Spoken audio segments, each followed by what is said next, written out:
pencopotan bendera merah putih itu di DT segmen 10 bola. Nah, itulah kita bekerja di perusahaan Cina ini kan. Mereka itu tidak memikirkan kita saat ini sudah mau menyambut hari kemerdekaan Indonesia. Leluhur kita menangis melihat ini.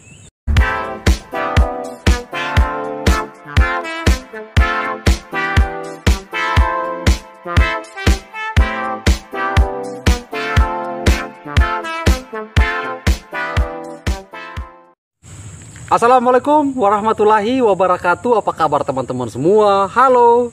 Saya selalu berharap Ngoni ini selalu sehat, diberikan banyak-banyak rezeki supaya ada peluang untuk kemari melamar pekerjaan nanti di PT IWIB. Dan kalau sudah dapat pekerjaan di PT IWIB, saya mau kasih ingat Ngoni, ada satu kejadian kemarin yang sempat viral di sosial media, itu di Facebook dan juga TikTok. Dan sudah banyak orang yang repost postingan itu, mereka tanpa pikir panjang, main bagikan saja. Padahal, kalau kita mengacu pada aturan, itu kita akan tahu aturannya seperti apa. Informasi itu ya ini. Tentang pengibaran bendera merah putih di unit DT. Jadi sebelumnya bagi kalian semua yang belum sempat subscribe, saya minta dukungannya untuk subscribe dulu ke channel YouTube saya agar saya lebih semangat lagi hadirkan informasi untuk kalian semua. Kodok, stop dulu. Oke. Jadi kalau kalian nanti yang sudah bekerja di PT IWIB, kalian harus tahu aturan yang diterapkan oleh perusahaan. Ini sebenarnya kalau kita mau berbicara tentang aturan ini, itu panjang ceritanya. Makanya saya bakar satu dulu supaya itu lebih semangat membahas informasi itu.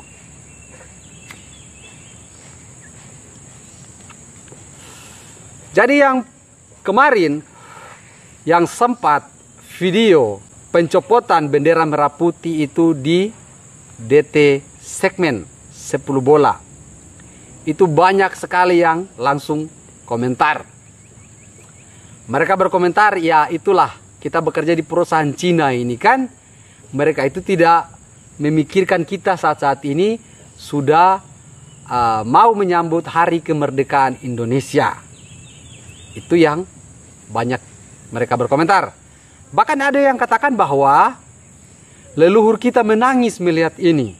Oke, baik, di sini saya sampaikan sedikit tentang aturan yang diberlakukan bukan hanya di PT IWIB, tapi hampir semua perusahaan juga melakukan hal tersebut. Kalau di unit itu sebenarnya tidak bisa ada tambahan, ya baik itu bendera dan lain-lain sebagainya. Kalau di unit segmen di PT IWIB itu yang bisa digunakan hanyalah nomor lambung yang berada di kiri, kanan, depan. Itu bisa digunakan. Di luar dari itu tidak bisa. Mau bendera apa saja, itu memang sesuai aturan. Kemarin itu di Piala Dunia pun banyak dicopot, tapi tidak viral seperti bendera merah putih, yaitu lambang negara kita. Jadi sekali lagi dalam video ini kalau saya salah, saya minta maaf. Tapi kalau sesuai aturan itu memang tidak bisa, Pak. Satu, itu dapat mengganggu pandangan ya orang lain yang melihat hal tersebut. Contoh, memasang bendera.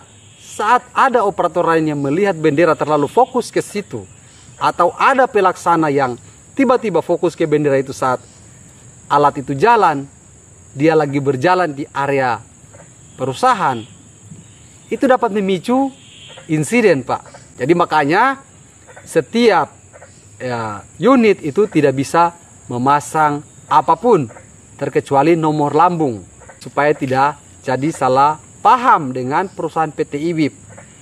Saya bicara begini, kadang ada yang bilang lagi, cari muka lagi. Itu orang berbicara ini sesuai realita. Kalau memang aturan itu harus kita terapkan. Ada juga yang mengatakan kemarin ada temannya yang menggunakan bendera merah putih di sini. itu disuruh copot dan diberikan sanksi. Oke, kita bahas di sini secara halus, Pak. Mati ini kasihan, bakar dulu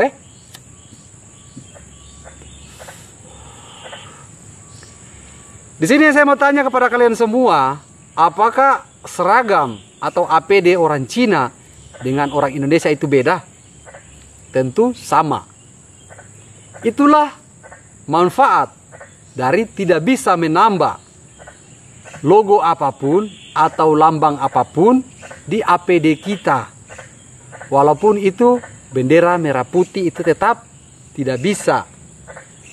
Karena yang harus ada di APD kita hanyalah logo K3 dan juga logo perusahaan. Itu yang wajib ada di APD kita. Yang kemarin coret-coret baju juga diberikan sanksi, Pak. Coret-coret helm itu diberikan sanksi juga. Karena setiap hari yang kita gunakan itu harus seragam. Tidak bisa ada perbedaan di antara kita. Supaya tidak menimbulkan kecemburuan sosial. Orang Cina pun pakai APD seperti kita, ya kita juga harus pakai APD seperti ini. Supaya sama, Pak. Seragam setiap hari kita bekerja di lapangan. Itulah manfaat. Tidak bisa menambah atribut apapun di seragam kita ini. Yang taruh papan nama di sini pun kemarin itu disuruh copot juga. Jadi janganlah buat gerakan tambahan saat kalian yang sudah bekerja nanti di PT IWIP ini. Jadi sekali lagi, yang video yang viral kemarin tentang pencopotan bendera merah putih itu memang sudah dijelaskan oleh pihak PT IWIP. Kita saat ini di era digital sudah menggunakan smartphone. Jangan hanya HP kita yang smart. Kita juga harus smart, bos. Menyikapi sesuatu itu tanpa kita ketahui aturannya, jangan dulu buru-buru untuk posting. Karena kalau diberikan sanksi syukur-syukur. Kalau Anda dilepas, ya Anda tidak bisa mempersalahkan perusahaan. Karena sudah tertuang dalam PKB tadi. Makanya pencopotan bendera merah putih ini sudah ada klarifikasi kemarin dari yang memposting. Ini video klarifikasinya. Assalamualaikum warahmatullahi wabarakatuh. Saya atas nama Muhammad Ahmad ingin mengklarifikasi terkait video dan narasi yang saya buat mengenai pelarangan pengibaran bendera di kawasan IWIP. Saya memohon maaf karena telah menyebarkan informasi tanpa melakukan verifikasi terlebih dahulu bahwa video dan narasi yang saya buat merupakan informasi yang salah. IWIP sama sekali tidak melarang pengibaran bendera merah putih. Kejadian tersebut murni menyangkut peraturan keselamatan kerja di kawasan IWIP untuk menghindari terjadinya kecelakaan. Terima kasih. Assalamualaikum warahmatullahi wabarakatuh. Di situ kan dia katakan bahwa dia tidak tahu. Makanya dia langsung posting ke TikTok. Makanya langsung rame kemana-mana tentang postingan itu. Dan yang berkomentar juga ya otomatis menjelek-jelekan PT IWIP. Ada yang mengatakan begitulah kalau kita bekerja dengan perusahaan Cina, perusahaan komunis. Tolonglah, jangan berkomentar seperti itu selama Anda belum tahu. Makanya di PT IWIP itu ada bagian media komunikasi PT IWIP. Itu untuk media informasi, sekalian media komunikasi yang selalu membahas tentang tata tertib penggunaan sosial media di PT IWIP. Ada kemarin video yang viral juga tentang makanan. Kalau tidak suka makan makanan yang dari PT IWIP, ya bawa makan dari rumah. Ini ngoni banting-banting makanan, ngoni video lagi. Kan kasihan, rezeki itu. Setiap hari ngoni kerja itu kan hanya mau cari itu isi puru. Bagi apa pada saat sudah dikasih isi puru ya dibuang. Baru dibuat video. Jadi kadang kita itu yang sudah lama bekerja di PT IWIP ini mungkin bosan dengan makannya setiap hari mungkin hanya itu. Antisipasilah dari rumah. Kalau saya dari rumah kemungkinan bawa Indomie.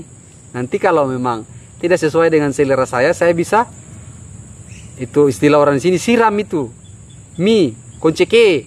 Jadi terkait penggunaan sosial media itu kita harus menggunakan yang baik, Pak.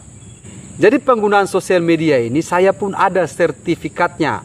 Saya diberikan langsung dari Kedutaan Amerika. Saya tidak mau cerita sombong di sini. Tetapi kalau untuk sertifikat sosial media punya saya ada. Itu penjelasan dari jauh-jauh hari karena mereka sudah antisipasi tentang sosial media ke depan ini bisa digunakan ya untuk kebaikan, bisa juga dilakukan untuk keburukan. Makanya dari Kedutaan Amerika itu sudah mengadakan sosialisasi bersama kami. Saat-saat itu Facebook baru saja menggunakan versi yang lama. Itu kalau tidak salah tahun 2009. Itu mulai ada sosialisasi dari Facebook dan juga Twitter. Itu mereka mulai sosialisasi ke kita agar kita menggunakan sosial media itu yang baik. Makanya kalau untuk cara bersosial media kita juga harus tahu. Di lingkungan perusahaan pun sudah ada. Anda itu diikat dengan perjanjian kerja bersama. Jadi Anda harus patuh dengan apa yang sudah dituangkan dalam PKB itu. Jangan Anda ada masalah sedikit langsung Facebook. Masalah sedikit TikTok. Itu ujung-ujungnya nanti Anda akan bermasalah. Kalau sudah bermasalah seperti itu, viral kemana-mana, ya perusahaan lagi yang akan jadi sasaran. Yang jadi amukan netizen ya perusahaan juga. Padahal Anda kan sudah tahu sebelum Anda tanda tangan kontrak tadi. Ada yang sempat singgung kemarin dengan saya juga. Kita kerjakan hanya 7 jam saja aturannya. Betul, kerja itu 7 jam. Tapi saya terakang mau kerja 7 jam. Kacili bos. Semua orang di PT itu berbondong-bondong kerja kejar lembur. Makanya orang ini kejar lembur tadi yang saya katakan untuk orang yang berkomentar diwajibkan kerja 7 jam. Betul sudah kerja 7 jam. Silakan kalau mau ambil non shift. Tapi kalau dari orang ya tak mau non shift. Karena orang kejar lemburan tadi. Terakhir saya ingatkan kepada kalian semua nanti yang mau melamar pekerjaan di PT IWIB, terus sudah diterima bekerja, maka kalian harus patuhi aturan yang memang sudah ada di perjanjian kerja bersama. Makanya perjanjian kerja bersama diberikan kepada kalian itu jangan hanya asal tanda tangan. Dibaca dari A sampai Z. Kalau setuju langsung tanda tangan. Kalau tidak setuju, ya tidak usah tanda tangan. Ada juga kemarin yang mengatakan kepada saya, mes PT IWIB itu tidak bagus. Saya katakan sama dia, emangnya di PT IWIB itu ada mes? Dia katakan, ada. Anda jangan pura-pura bodoh di situ, dia katakan sama saya. Mes A, mes P itu apa? Saya katakan, Anda kalau pernah kerja di PT IWIB, berarti Anda tahu. Dia katakan saya ex IWIB, berarti Anda itu yang mengatakan saya bodoh, Anda sebenarnya yang ketinggalan. Alias, ininya itu hanya 2 MB. Begitu Pak. Anda tidak baca PKB itu. Dalam PKB itu kan sudah dijelaskan bos. PT IWIB tidak menyediakan mes untuk karyawan. PT IWIB tidak mengantar jemput karyawan dari tempat tinggal ke perusahaan. Karena Anda tidak baca, Anda mengatakan saya itu bodoh. Yang bodoh siapa di sini sebenarnya? Ngonikah saya?